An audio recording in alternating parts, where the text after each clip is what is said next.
everybody? It's your favorite NBA Yap artist. Back at it again. If you guys enjoy daily NBA content, leave a like, leave a comment, leave a subscribe, hype the video, getting close to 10,000 subscribers. Thank you all. We got a lot to talk about today, headlined by the number 1 and number 2 pick in the NBA draft this past year, or I guess who should have been the number 2 NBA pick in this past draft, Ryan Nembhard. No, I'm just kidding. We'll talk about Nembhard a little bit, I guess. But obviously, I want to talk about Cooper Flagg, who continues to play very good basketball as of late, and Dylan Harper, who also continues to play very good basketball, coming back from an injury. And just these top 2 picks that I watch these 2 guys play, and folks, I'm so damn confident both these guys are going to be stars in this league. Like, knock on wood, let's hope there's no injuries or anything like that, and I just jinxed them. I went back and I looked through, because it's kind of weird. The number 1 and number 2 pick in the draft, that combo, typically one of them's kind of not good. And for some reason, historically, it's the 2 pick. Like, the 2 pick has I'd be interested in knowing, like, the actual hit rate of the number 2 overall pick, because it actually feels really low. Looking back over the course of NBA history, and I went back and I looked and I wrote down all the notable number 1 and 2 picks. Look at that handwriting, guys. My handwriting's so bad. Is that a condition? Is that a medical condition of some sort? It could be. And I went back and I looked, like, don't want to make too many proclamations, not even 2 months into these guys' careers. But I mean, it's just the trajectory both of these guys look to be on, Cooper Flagg and Dylan Harper, of course. I look back at notable number 1, 2 pick combinations. Obviously, Wemby, Brandon Miller. Brandon Miller just can't stay on the floor, unfortunately, but Wemby's great. Paolo, Chet in 22 is fantastic. Obviously, Zion and Ja in 2019 was supposed to be like one of the best 1-2 pick combinations of all time. Unfortunately, it's become one of the 1-2 combinations of all time. The most detrimental to society, maybe. 90, and then you have to go all the way back. God, they were so fucking terrible at drafting in the 2000s. I have no clue what was going wrong. But then you have to go all the way back to 1992 before I found a 1-2 pick combination that I thought was like worth noting, without one of the guys being a bust or just an average player, and that was Shaquille O'Neal and Alonzo Mourning in 1992. 1981, you had Mark Aguirre and Isaiah Thomas. Then you have to go all the way back. 1968, Wes Unseld, Elvin Hayes. 1960, this is the GOAT one right here. Oscar Robertson and Jerry West, obviously, those 2 best ones. So, I mean, I doubt it'll be as good as that. Obviously, those are 2 of the best players in the history of the game. But, I mean, this could go down as one of the better 1-2 draft combinations in NBA history. Again, that's a lot of things to be saying a couple of months into their season, but just use your eyeballs, guys. Just use your eyeballs whenever you're watching these 2 dudes play. Okay. Cooper Flagg in this game had 22 points, 9 of 13 from the field. It's really starting to come together for this dude in a significant way. Over his last 3 games, 27 points per game, nearly 60% from the field. And I want to say he's hit maybe 1-3 over those 3 games, had 0 in his 35-point game against the Clippers. I can't remember off the top of my head how many he hit against the Nuggets. I think a couple. And 0 last night against the Heat. And, it's a Nuggets team that's been good defensively so far this season. The Clippers are a horrible, laughable joke. And a Miami Heat team that's been good defensively so far this year. Like, pretty impressive stuff from Cooper Flagg. And what's, like, really impressive to me is, like, this guy's by far the best clutch player on the Mavericks, especially with Kyrie out. He's up there he's been one of the most clutch players in the league so far this season. That's not even like an over-exaggeration. Obviously, you've got like Shea's on another level, but Coop's got to be up there in the top 15 or so in terms of just clutch guys in the league so far. I mean, look at this sequence late in the game. They're up 6, so this doesn't necessarily count as a clutch sequence by the NBA's rule book, but gets to this mid-range jumper that he's just become so comfortable with, shooting, spinning and shooting over Davion Mitchell. He's got such a big height advantage there. It's plays like these where you look at him, right, where he's in the middle of the floor and he's shooting over a guy where it's like, damn, this dude's big. Like, this dude is big. Sometimes you just feel guys' size. No. Sometimes you just feel guys' size. Like, I remember going to a fan jam for the Mavs once, and I was like, fan jam, you get there a little bit early. You can sit, like, basically courtside to watch these dudes. And I saw Luka, like, within 10 feet of me. I was like, holy fuck, this guy is gigantic. I mean, he's huge, but it's like, Jesus, this guy is a massive human being. I feel like that's kind of how Cooper Flagg is, where you don't, like, his size kind of goes underappreciated, but hits that tough midi. And then right here, sticks up Andrew Wiggins Great defense, great job contesting without fouling. Look at him mean mugging, blocking the shot. Wiggins was horrible in this game. And one thing from last night's game from Coop that I really appreciated, he had 3 quick fouls. One of them really bad one to get his 3rd foul. Kick kept him out there, and he did a great job defending without fouling the remainder of the game. So that's important stuff. So then he gets that block. And then the very next sequence down the floor for the Mavericks, AD gets the ball in the middle of the floor. It's a smart cut by Coop. When the defense collapses, Davion falls asleep a little bit, the heater in his zone, boom. Easy finish. AD's doing the goggles. Mavs close the game. So in about a 30-second stretch, Cooper Flagg hits a tough midi to put the Mavs up by 8, blocks a shot on the other end, and then gets a layup to put the game out of reach at 10. And he's been doing this all season long, man. His finishing numbers around the rim have just been just so great. And he's further along offensively than I thought he would be, which is kind of crazy to say because his 3-point shooting numbers aren't there. That's what I'm getting at. Was I kind of thought the 3 ball could be there immediately because it looked good at Duke last year. It's trending in the right direction, and maybe some of the finishing around the rim stuff would be a little bit dicey and would clearly need some work. It's been the opposite, which makes me feel as though, once he gets more comfortable with his shooting motion with this thumb injury that he's been nursing for a while now, or if the 3 ball just starts to drop and he gets a little bit more confident in his shot over the course of the season, it probably won't be elite 3-point shooter this year, or maybe even a good one. But once they start dropping, because they're not dropping at all for him right now, then I don't know what's going to happen. We're going to get 30-point games, I think, somewhat regularly from him. And I also just love that. I mean, he has kind of reached this point where it's like 22 points for him, and it doesn't even feel like he had 22. It doesn't even feel like he put up that many points. And I know what you're 22. That's not like, come on, it is. It's a good amount. And shout out to Ryan Nembhard, the other rookie, who's been playing out of his mind as of late. What's the crazy Ryan Nembhard? Ryan Nembhard has put up some crazy stats. They're like, no one's ever done this. It's like, oh, no undrafted rookie's ever done this. No, nobody has ever done it. It's like, oh shit, all right. I mean, he has such a great feel for the game. He has such a great feel for the game. He's got a deep bag that he can just tap into to get those little mid-range jumpers that he likes, to get the floaters that he likes, and he's for a rookie, and obviously he's an older rookie. He was in college for a while, but for a rookie, just in complete and total control of the game. Sets up his teammates, knows exactly where his teammates want the ball. Look at this move right here on Jovic. Jovic getting fucking fried, man. That's what I missed on. I thought Jovic would be really good. Jovic is not good. Okay. I missed out on that one. My bad, guys. I missed on that one. That's a nasty boy right there. First rookie in NBA history to do this or better over a 2-game span. 43 points, 23 assists, 1 turnover. Over a 2-game stretch. Yeesh. I'm telling you guys, I weirdly see Mike Conley. I don't know why. I kind of see Mike Conley there.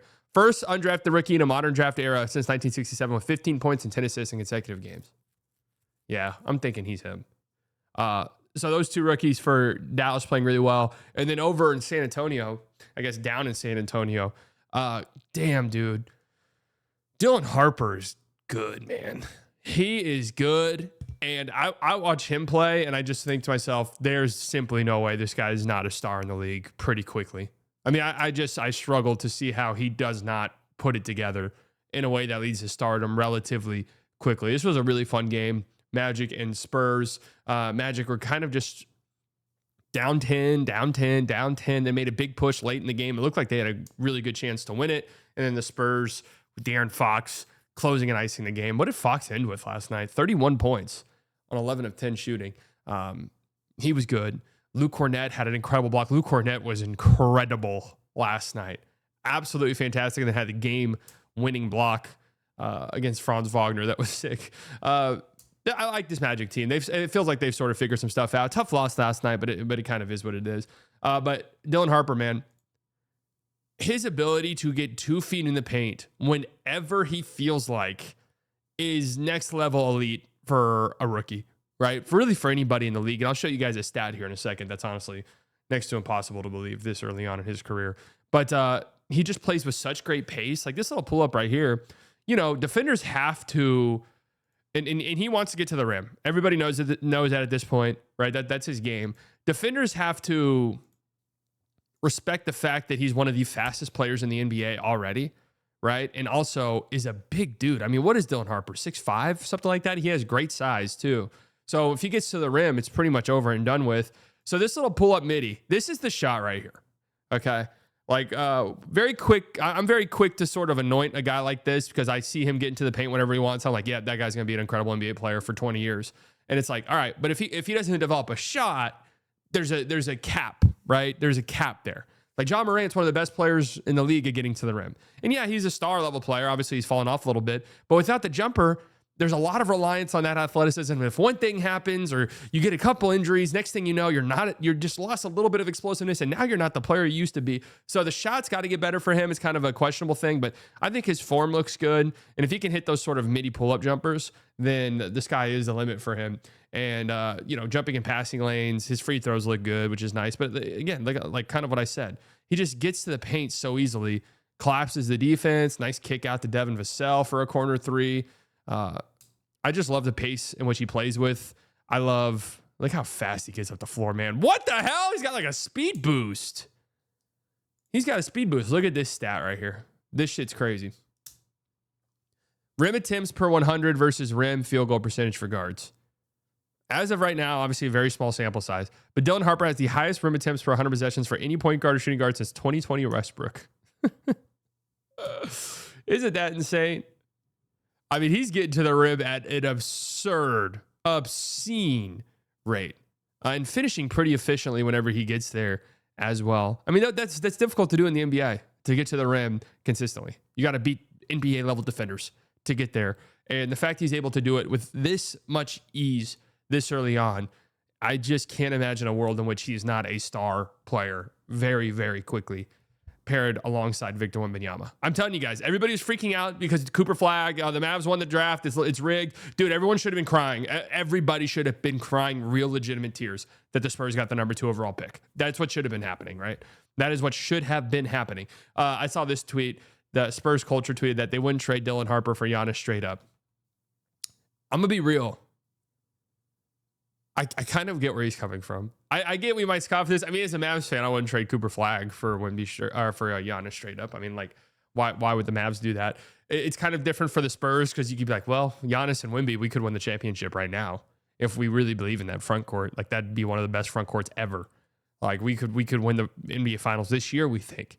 I don't know. For a team like San Antonio, you're young, you're playing really well without your star player who's missing time and Victor Wembanyama. You look like you're a playoff team right now. Like, why are we going to jump to rush these things? You know, you could have probably very easily traded for KD in the summer if that was a route you wanted to take. You didn't. Maybe you think, hey, we just don't think Giannis will get traded now. Like, it'll probably be an offseason thing. So let's just wait it out and see what happens in the playoffs and who are guys that we feel like, okay, yeah, that guy, right. Yeah, Devin Vassell, actually, that's a playoff guy. We want to keep him. He played really good in this series. Jeremy Sohan, is that going to be their Josh Giddey after watching last night's game? Yes. Yes, he is. He can't fucking play a lick of offense. He can't. But I kind of get this. I mean, number 2 overall pick, he looks really good.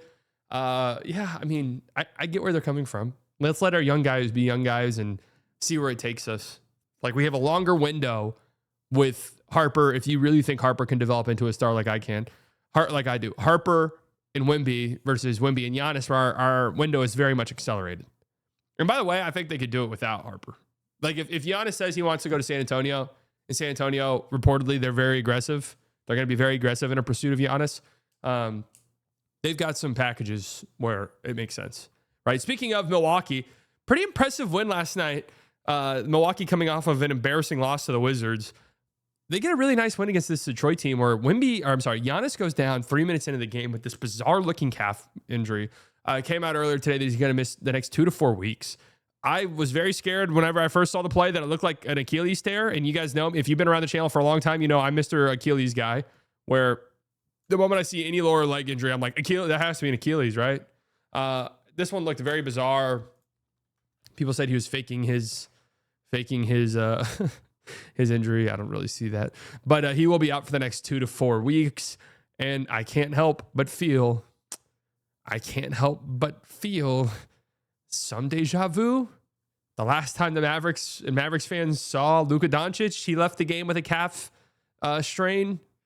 I'm just saying there's some similarities there, right? But either way, doubling back, here's my ADHD of full effect here. I want to talk about real quick. Jace Richardson had a great game last night, and he should be getting 20 plus minutes a game for this Orlando team. Really great rookie class. This is a really great rookie class that we have in the league right now. But an impressive win for this Milwaukee team, just showing some life and showing some signs of fight, which is really just what you want, right? It's really just what you want to see from this team that's just kind of been dragging and going through the motions as of late. And, you know, Jericho Sims had 15 points on 7 of 7 shooting. Career high. Was all over the court. That's the type of shit you want to see. Bobby Portis and Isaiah Stewart getting into it. Who could have guessed? Oh, everybody guessed? Yeah, that's right.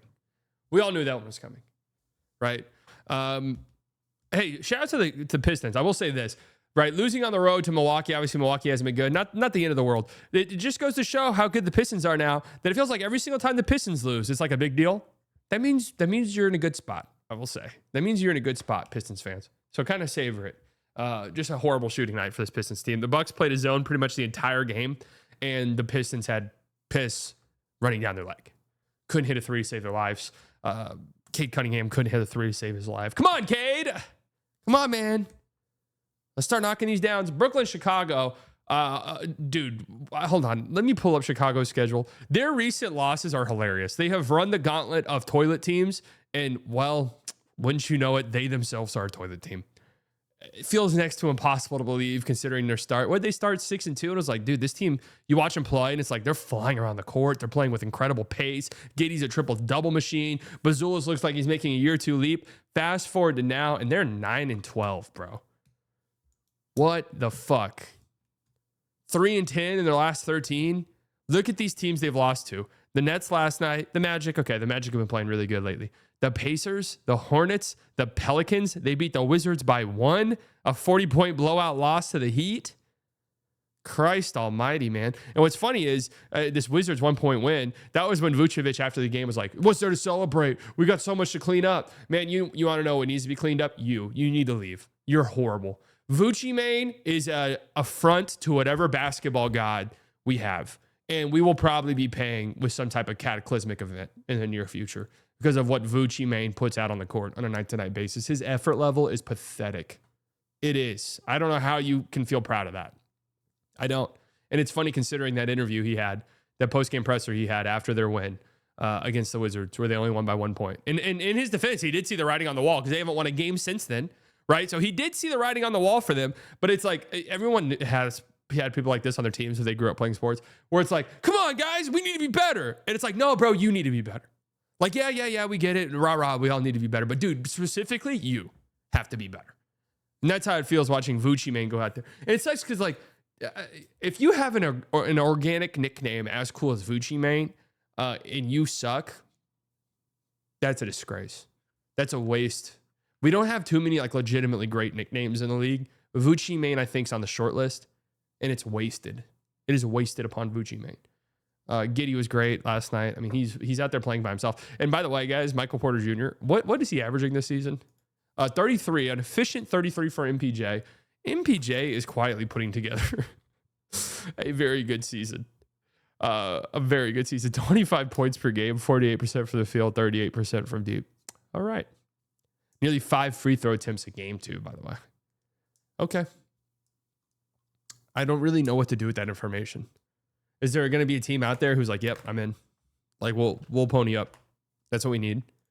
He's been way better than Cam Johnson. That much is certain. Also, Noah Clowney's been really good so far this year, too. That 3-point percentage has been flying upwards for him. He's attempting nearly 7 a game, 35%. Just something I've been monitoring was Noah Clowney.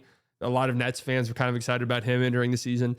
He looks like a real legitimate rotation player in the league. And it is fun to watch. Like, I'm not stupidly high on any of their young guys becoming like anything more than interesting role guys. But like, it is kind of fun to watch Danny Wolf go out there and do shit. I don't know what it's going to lead to or what, but it is a really interesting rookie class, right? And then shout out to Jamal Murray, 52 points last night. Some crazy, so far this season, Aaron Gordon 50, Nikola Jokic 55, Jamal Murray 52. And not only that, but they're like here it is. 3 of the 13 most efficient 50-point games ever have come from the 25-26 Nuggets in the first quarter of the season.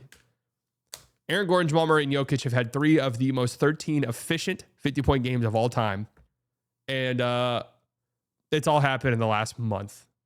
Craziness. Is Jamal going to make an all-star game this year? Is this the year?